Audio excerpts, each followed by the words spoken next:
Hey y'all. All right, we are back on the Carter BBD. So let me sound. Here we go. As you can see, we she's a little dirty, but I think we can clean it all up, get it all cleaned up, and it's going to work just fine. All right. Next, I got to get this fitting off right here because it's got the needle and seat, and it'll allow me to get these floats out. And then I'm going to get these Venturis out, and then the jets. Okay. All right. So let me get started here. I'll tell you what.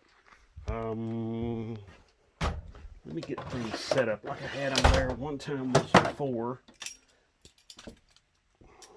Let's see here.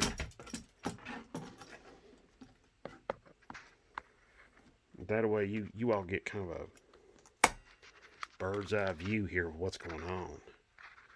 There's not a lot of mystery there. You know what I'm saying? Okay. All right. Let's see here. 9/16. All right. Just a little bump there. Okay. We're looking pretty good here on the needle and seat assembly. Not real bad. Okay. All right. Now, a little retainer spring. It just pulls right out. Okay. Floats are next. We'll just pull them out. They have a little rod right here. This one is kind of rusted in place. We'll just leave it in place right now. Floats don't look bad. Okay. Next, we're going to do the jets. Let's see. I'm trying to get this around here where you can see what I'm doing real good. Okay, the jets down in here. Okay. We'll just try to use this. Okay. It is very easy to strip these out with like a regular screwdriver. So don't get frustrated. Okay. If you do strip them out, there is a trick to getting them out. Use yourself a long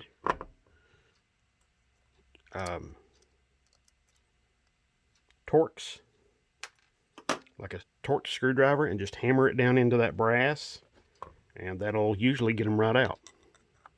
That kind of destroys them though, so I hope you have a backup. So usually when you're tackling these older vehicles, it helps to have some extra parts laying around. Okay. Had a nice little snap there. That came right out. Get this sucker right on out of here.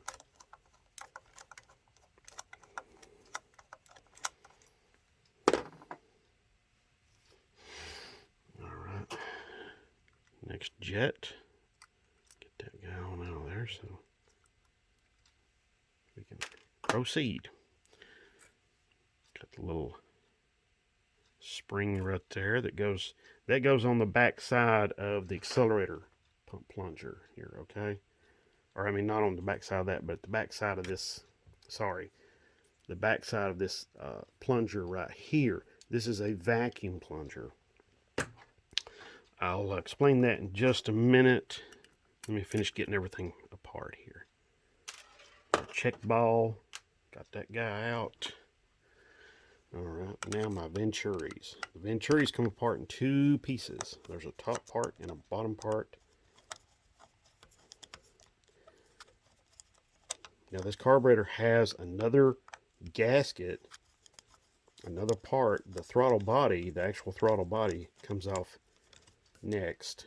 These screws are hollow. Okay, so do not go crazy over tightening these because you will break them. All right, you can break them. Now we're just going. Okay, got the top portion there broke loose. Saved the gasket. That's nice.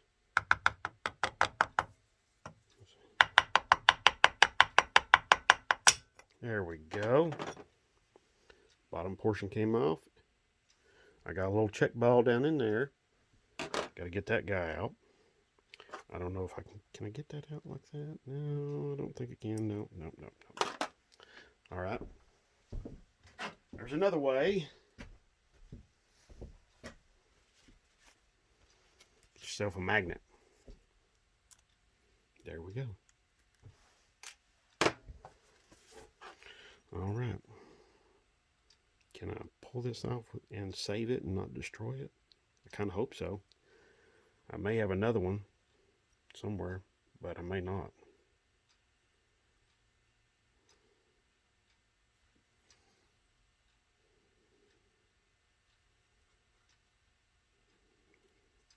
Haha. There we go. Saved it. All right. Okay. Now, got a whole lot of old, nasty, dirty gas in there, so I got to dispose of it. I'll be right back. Okay, y'all. Back on the BBD. And let's see. Go ahead and get these screws out. These bottom mount screws.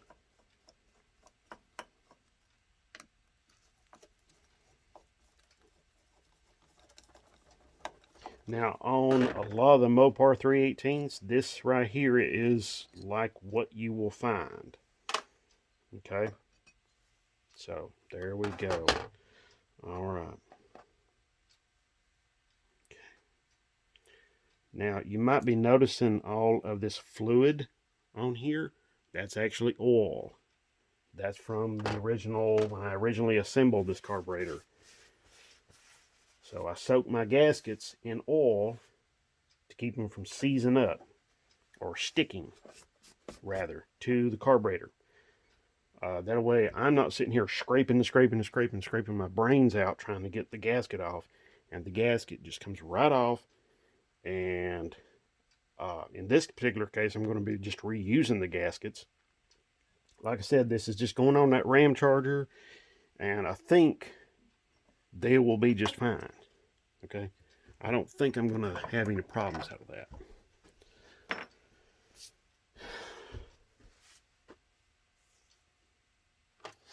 All right, now I said I'm going to explain how these metering rods work and why they are the way they are. So why don't I get into that and go ahead and tell you before I start cleaning everything. Okay.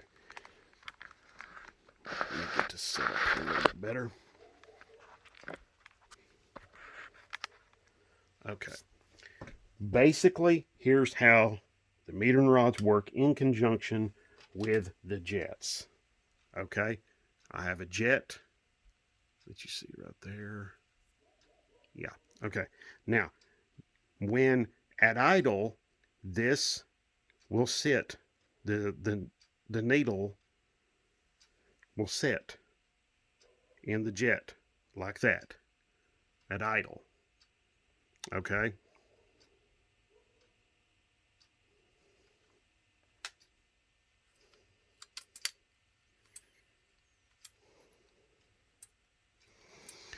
Now, normally what happens is when you got high levels of vacuum, the jet, the needle will be down in the jet all the way. Okay, sort of like that. This is very common on a lot of Carter carburetors, but now this is different. Okay, and see, this is a vacuum plunger right here. Okay, there's a spring on the back side of that to push it up when the vacuum is low. When the vacuum is low, this will come up and it pulls that metering rod out of the jet, basically giving you a larger jet. Now, when the vacuum is high, this will go down. This usually goes down in there and sits in there like that. Now, that's the normal way most Carter carburetors work, but this one's different in that it operates on the accelerator pump linkage. Okay, so that's one of the differences. So when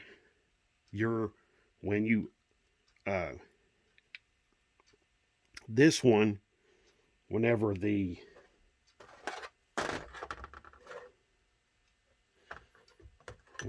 accelerator would open up, it would push these up. It would push this up and push these needles out of the jets. So there you go. Now, let's get on to cleaning. I've disassembled this about as much as I'm going to. I am going to go ahead and take these idle screws, these idle mixture screws out. Some folks will go as far as to count these. I usually don't, because lots of times these will just be wildly inaccurate. So what I'm going to do, I'm just going to take them on out the rest of the way, all the way.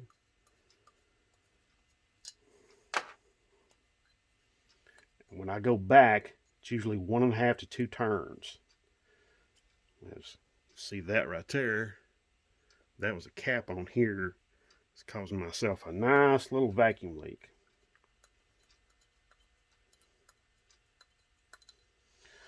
One little word about this. Now, this is just regular rubber. If you're going to use something like this, be aware that regular rubber will deteriorate after time.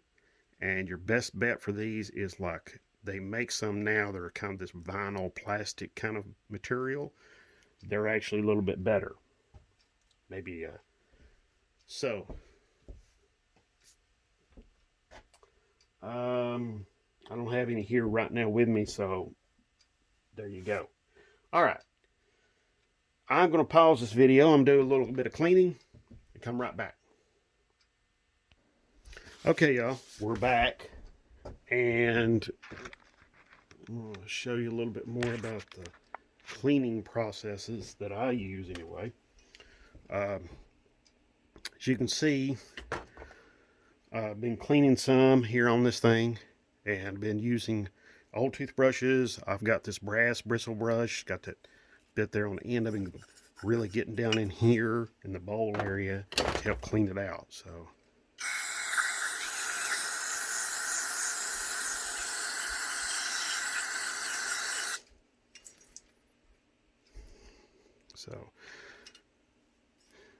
all right. Now, it looks better, considerably better. Now, what you want to do, though, when you're doing all this, you want to keep in mind, go ahead and blast out any of these holes in here.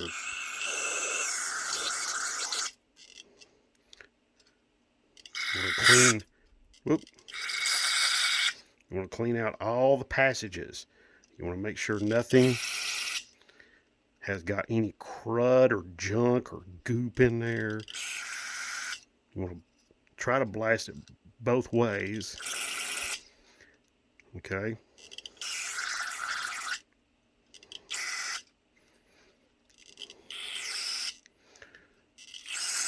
Let's see there, that goes. Yeah, that comes out. That comes through from the jets. So now, every little bit of crud you can get out is going to help you tremendously, because you'll be able to get that thing cleaner, and every little bit of crud you can get out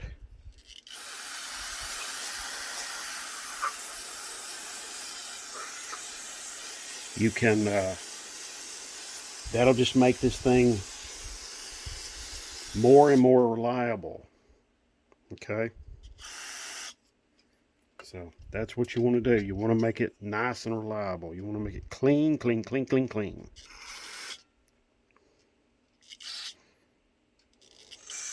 Now, some of these holes are screw holes, but it doesn't hurt to clean them out either, because you're going to have to get them all cleaned up.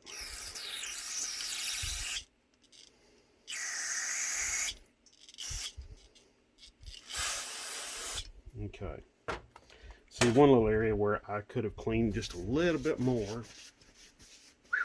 Man, that carburetor cleaner's cold. Actually, I'm using brake parts cleaner. but you can use either.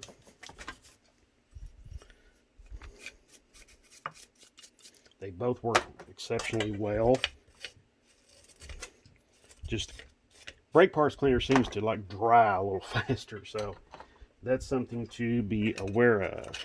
Got a little dirt from a dirt dauber right there, so we'll get that off.